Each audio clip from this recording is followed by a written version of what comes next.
42 new cases in Sarawak today. Singapore-Miri direct flights beginning February 23rd and a Moroccan child trapped.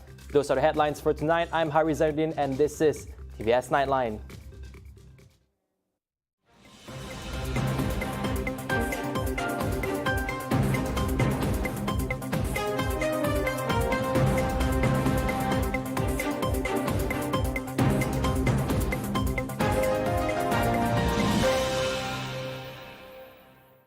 Sarawak today recorded 42 new COVID-19 cases, bringing the cumulative number of COVID-19 cases in Sarawak since the pandemic began to 252,903 cases.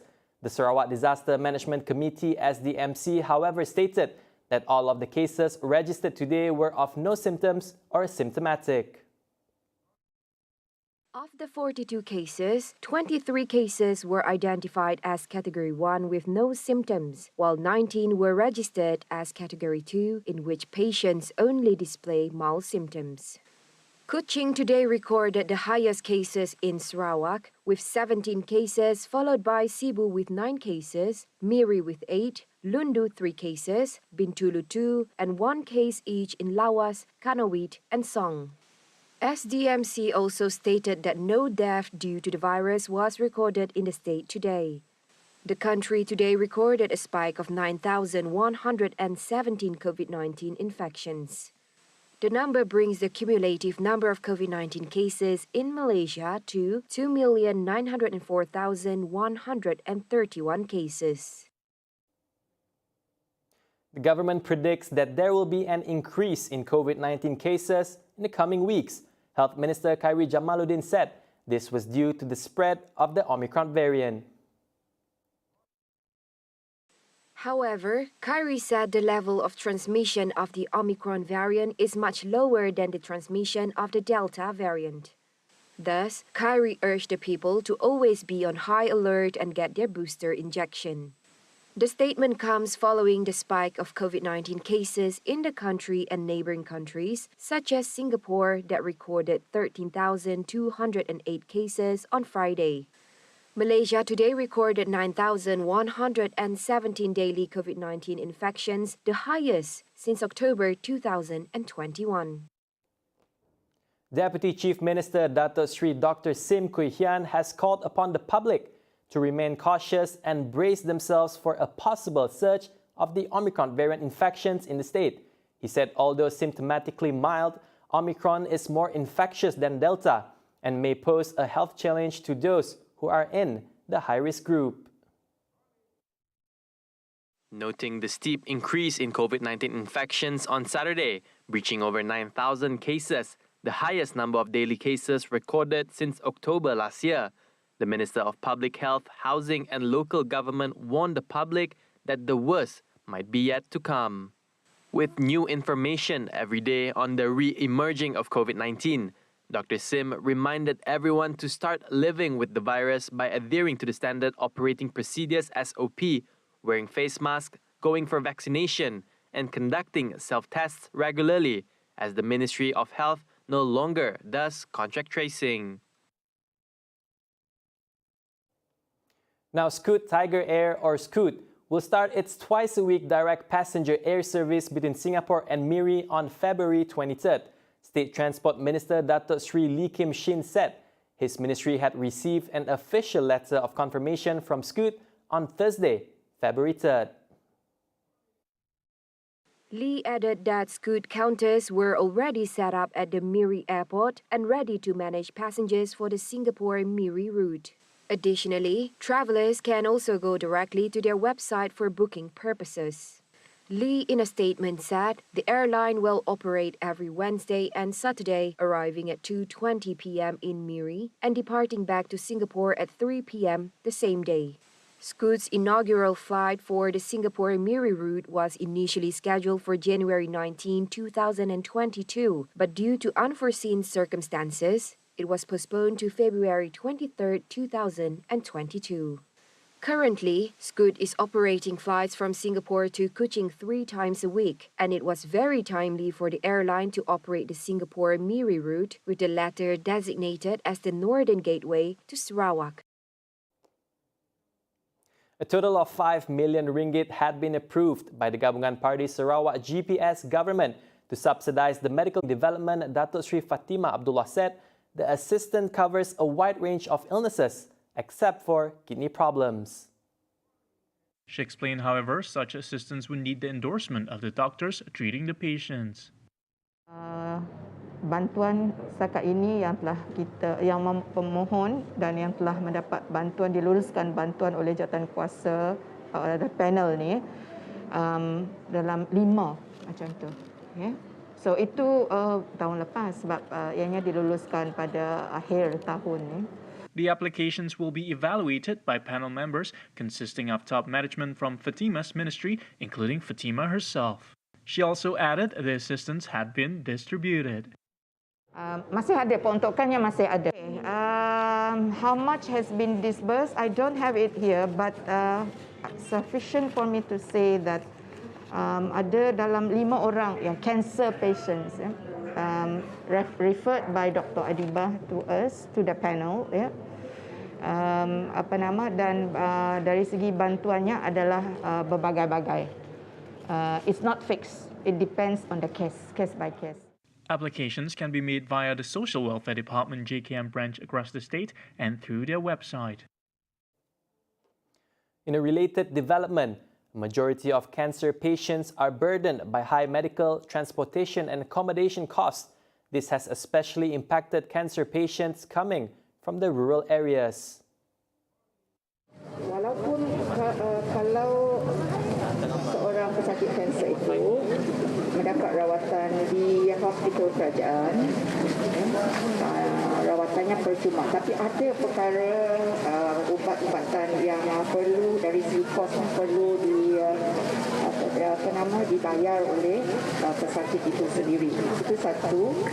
Dan satu lagi ialah kos tambang, tambang, the travelling cost as well as the accommodation untuk pesakit itu sendiri dan juga untuk yang meneman pesakit itu, terutama sekali dari luar bandar, dan ini yang kadang-kadang menyebabkan ada yang tidak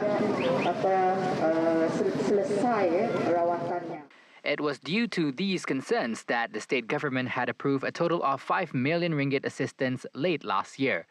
Fatima was speaking during the launching ceremony of the World Cancer Day 2022 held at the courtyard of Kuching Waterfront yesterday.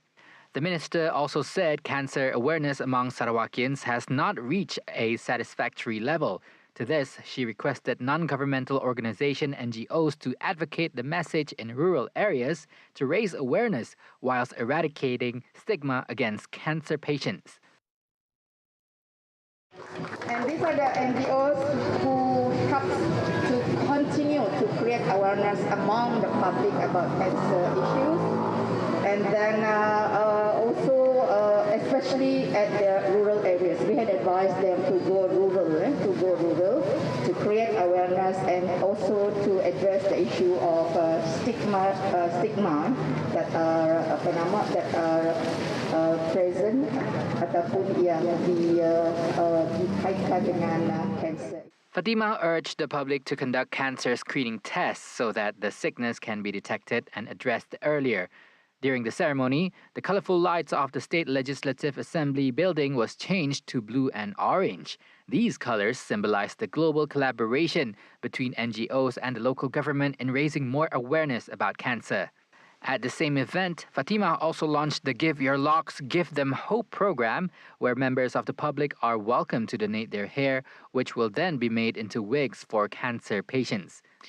Individuals who wish to donate their hair may register via the Society for Cancer Advocacy and Awareness Kuching or SCAN's Facebook page. Now, the body of a former soldier who allegedly fell off his fishing boat in Betong on Thursday was found around 8:39 this morning. The victim, identified as 49-year-old Baki Nyambung, was found about 50 meters from the location he was last seen. Fire and Rescue Department, together with Bomba K9 unit, were deployed to the scene upon receiving tip-off from the public. The body was fished out by Bomba personnel and then handed over to the Sri Aman District Police for further action. On Thursday, Bucky went fishing with his brother on separate boats about 1 kilometer from their longhouse. The deceased brother recounted that he saw Bucky fall into the river and did not emerge after a few minutes. An online gambling operation center at a service apartment in Jalan Kelang Lama, Kuala Lumpur was busted by the police after operating for about 2 months. City Police Criminal Investigation Department Chief Senior Assistant Commissioner Habibi Majinji said 5 Bangladeshi men in their 30s, believed to be the syndicate operators, were arrested. Habibi added that the center was based on the 40th floor of a rented apartment building. Additionally, each worker in the center was paid around 1,500 ringgit to 2,000 ringgit a month. Hasil daripada seruan tersebut, kita telah berjaya membuat tangkapan terhadap lima lelaki Bangladesh, di mana kita percaya 5 lelaki Bangladesh ini adalah yang operate perjudian online ni, yang mana perjudian online ini menggunakan website yang diperkenalkan oleh mereka. Website ini adalah pasaran kegiatan perjudian di Bangladesh. Habibi revealed that the center collected up to 10,000 ringgit in deposits a day from its customer. The case is being investigated under Section 4(1)(g) of the Common Gaming Houses Act 1953.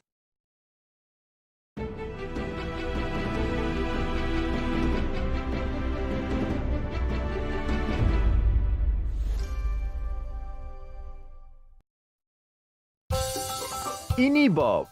Bob adalah seorang penyelam marin. Setiap hari, Bob mendapati semakin banyak plastik dihanyutkan ke dalam laut. Kesannya boleh mengakibatkan jumlah plastik melebihi daripada hidupan laut menjelang 2050 jika tindakan tidak diambil.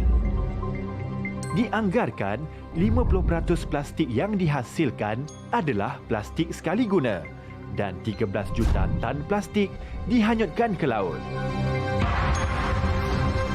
Kerana sayangkan alam sekitar, Bob mengambil inisiatif membersihkan sisa plastik.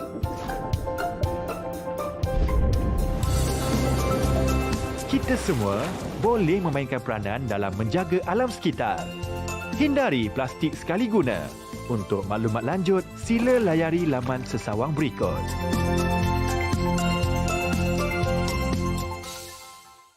Assalamualaikum. Hai, bersama saya Khairul Nizamna. Kali ini meneroka sebuah lokasi hidden gem di Sarawak yang terletak di Kampung Sadi Padawan, iaitu Bak Buan Kukut.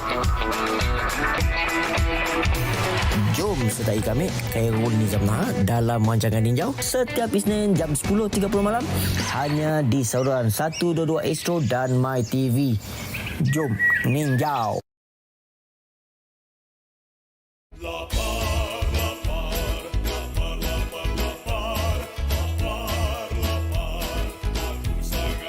Hi, I'm Joanne Kampopo, Malaysia's queen of comedy, and don't forget to watch Tony Lapar on TVS Astro Channel 122 and My TV.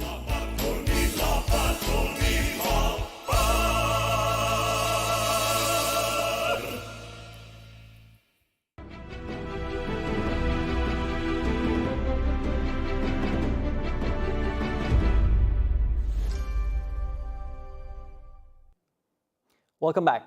The government is constantly monitoring, inspecting, and collecting data from 50 companies that contribute 80% of egg supplies in the country to ensure adequate supply of chicken eggs in the market.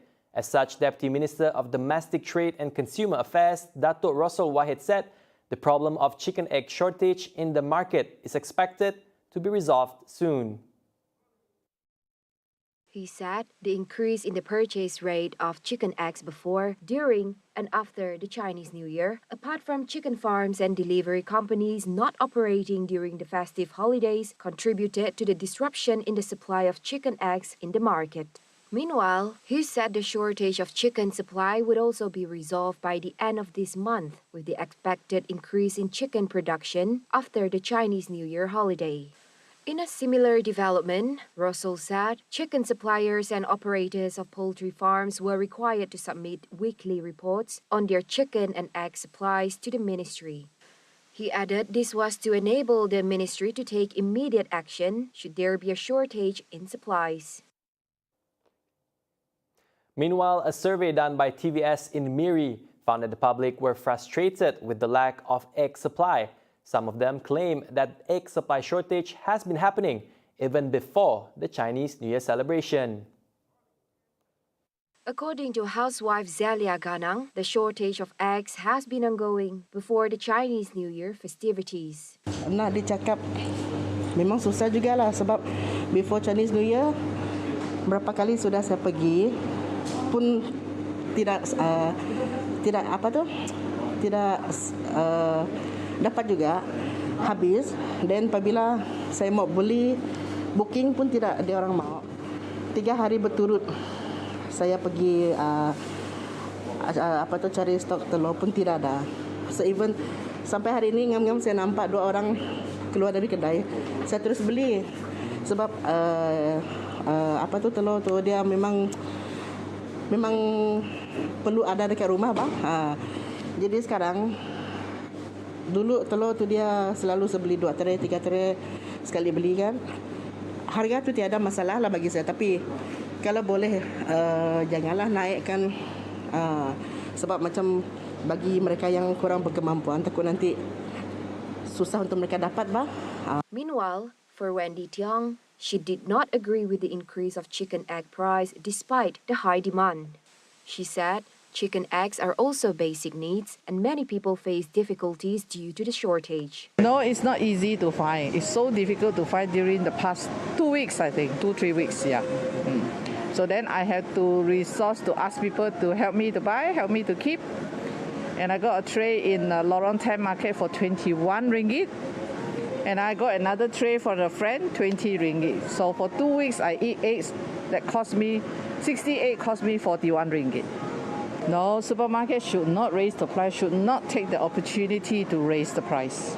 Yeah, that is ridiculous, I think. I find it a struggle to me because I need eggs every morning, because to keep me through the day, I had 2 eggs and a cup of coffee that lasts me until lunch. So without egg, I really struggle. The Ministry of Domestic Trade and Consumer Affairs recently announced the price ceiling of chicken eggs, which will be effective from February 5th to June 5th, 2022. Moving on. Students from non-examination classes who went home for the Chinese New Year holiday are not allowed to return to their hostel. However, their lessons would continue through home-based teaching and learning (PDPR). Education Minister Dr. Muhammad Razi Jidin said that this was to protect students who would be sitting for the SPM examination this year from the COVID-19 infection. KPM telah membuat ketetapan bahawa murid daripada bukan kelas peperiksaan yang mengambil keputusan untuk balik bercuti sempena cuti Tahun Baru Cina ini tidak dibenarkan kembali ke asrama. Noting the increase in the education clusters, he said out of the 303 clusters recorded nationwide from January 1st to February 1st, 100 clusters or 33% involve educational institutions under MOE, while 86 clusters or 28.38% involve institutions not under the MOE. According to Razi, out of the 96 clusters involving institutions under MOE, a total of 84 clusters involve boarding institutions, comprising 76 clusters from hostels and 8 clusters from fully residential institutions. As for non-boarding institutions, he said 12 clusters were recorded involving 2 clusters of secondary schools and 10 clusters from primary schools. Kita ambil kira keseluruhan jumlah institusi berasrama bawah KPM iaitu 1,918 buah institusi. 84 kluster ini adalah bersamaan dengan 4.38% daripada keseluruhan institusi berasrama bawah KPM. Berdasarkan data yang kita lihat sebentar tadi, adalah jelas bahawa sebahagian besar kluster yang melibatkan institusi bawah KPM adalah kluster yang berlaku di sekolah asrama. Malaysia Convention and Exhibition Bureau, or MICEB, will be organizing 81 business events that are expected to attract around 113,700 delegates. The events are estimated to contribute 834 million ringgit on economic impact this year. In a statement today, MyCEB said the reopening of Malaysia's border to international visitors, especially the business events industry, would allow economic activities to rejuvenate in its entire spectrum from businesses, investments, conferences and exhibitions. Chief Executive Officer Dato Sri Abdul Khani Daud said the government's early initiatives such as the Langkawi International Tourism Travel Bubble and the Singapore-Malaysia Vaccinated Travel Lane has proven that the country can move towards careful reopening. Since its establishment, MyCEB has successfully secured more than 2,600 events, bringing in more than 1.3 million international delegates, which translated to 17 billion ringgit estimated economic impact from 2010 to 2020. Now, although Sarawak has been dubbed as one of the best ecotourism spots in Malaysia, blessed with beautiful nature and environment as well as its rich traditional culture, Sarawak actually has more to offer, with multiple modern tourist attractions scattered around the state. One of them, Upside Down House Kuching, located in the epicenter of Kuching City, offers visitors a unique experience, whereby, just as indicated by its name, visitors can enjoy an out-of-this-world experience with all the decorations in the house at reverse positions or upside down. Upside Down House Kuching is the first attraction of its kind in Sarawak, similar to the attraction available in Tampuruli, Sabah, and the one at newer KL Tower in Kuala Lumpur. So this place established on April 2017. Located in a strategic location, Upside Down House can be found in the city centre, a walking distance from the Tune Hotel, Hilton, and the Riverside Majestic. The popular attraction features a gallery that has a layout of goods and home furniture that are all in reverse positions, therefore making this tourist attraction a unique experience. Visitors can expect to experience a reverse world, where every corner of the house, such as the reading room, dining area, kitchen, toilet, bedroom, and office are in the upside-down positions. Nampak anak-anak berjalan, so far tempat tu menarik. At least kita dapat meluang masa dengan anak-anak sama family. Kira sesuai lah Mbak, sebab kini tok kan musim pemedik, so susah mau berjalan keluar kan, so situ kira boleh lah. Upside Down House is also the perfect spot for those who like to take photographs, as the house offers various photogenic locations. The house opens every day from 9:30 a.m. to 6 p.m. on Monday to Friday, while on Saturday and Sunday, it opens from 9:30 a.m. to 7 p.m. Although the management team does not set a time limit for visitors, TVS reporter found that visitors usually spend around 45 minutes in this house.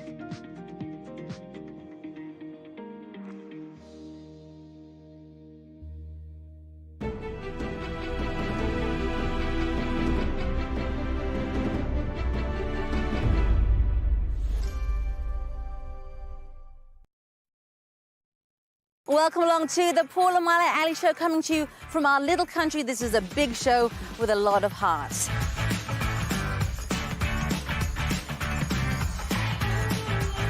We got family, food, fitness, fashion and fabulosity. Join me as I share with you my little Brunei. Only on TVS Astro, Channel 122 and MyTV.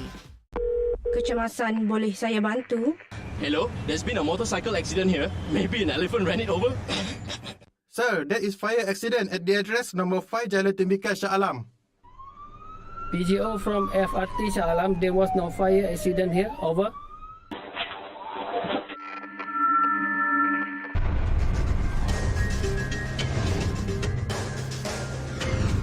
MERS 999. Use it wisely.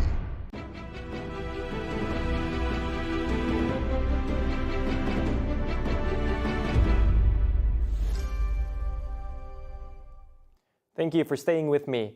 Now, Moroccan rescue workers came closer to rescuing a young child trapped at the bottom of a well on Friday, February 4th, in a delicate operation to dig out large chunks of a hillside where there is a risk of a landslide. The 5-year-old trapped boy, publicly identified only by his first name, Ryan, fell into the well in the northern hill town of Chefchaouen on Tuesday, and miraculously, rescuers have confirmed that the boy is still alive. The well is 32 meters deep and narrows as it descends from its 75-centimeter diameter at the top, which means the rescuers cannot go down themselves to retrieve the child. The hilly region around Chefchaouen is bitterly cold in winter, and though food has been lowered to Ryan, it was not clear whether he has eaten any. Ryan was also supplied with water and oxygen via a tube. Rescuers used bulldozers throughout the night to carve a big trench into the hillside close to the well, creating a gaping hole in the reddish ground. Local media reported that once rescuers reach the same depth as the well, the rescuers can start digging horizontally to save him. A helicopter is standing by to ferry Ryan to hospital as soon as he is freed. At least 7 people have died after a light aircraft crashed during a flight above the Nazca Line's archaeological site in Peru, local police and the national government said on Friday. Local police said that the deceased include 3 Dutch tourists, 2 Chilean tourists, and 2 Peruvian members of the crew. The Nazca Lines, one of Peru's most popular tourist attractions, is a UNESCO World Heritage Site, home to hundreds of gigantic geoglyphs dating back more than 2,000 years, showing figures that include a hummingbird, monkey, spider, pelican, and whale. The protected 400 square kilometer region is often viewed by tourists from the sky to get the best view of the huge ancient figures. A course to study the career and cultural impact of singer-songwriter Taylor Swift has been officially launched at New York University's Clive Davis Institute. The course already boasts a long waitlist, launched on January 26 and will continue through March 9. The class will be conducted by Rolling Stones journalist Brittany Spanos, who is also a longtime fan of Swift. According to the chair of the Clive Davis Institute, Jason King, he said hiring Spanos is a no-brainer. Though she is a fan, King is on the opinion that Spanos understands how to contextualize Swift culturally and incite critical thinking regarding the impacts of Swift's music, controversies, political stance, lawsuits, and more. In the course's description, it aims to deconstruct both the appeal and aversions to Taylor Swift through close readings of her music and public discourse as it relates to her own growth as an artist and a celebrity. Students will also learn about the legacy of pop and country songwriters that have influenced Swift, as well as the discourses around prodigies in pop music history. And that is all the time that we have for tonight. Thank you for tuning into TVS Nightline. Once again, I'm Hari Zainuddin. It's been a pleasure.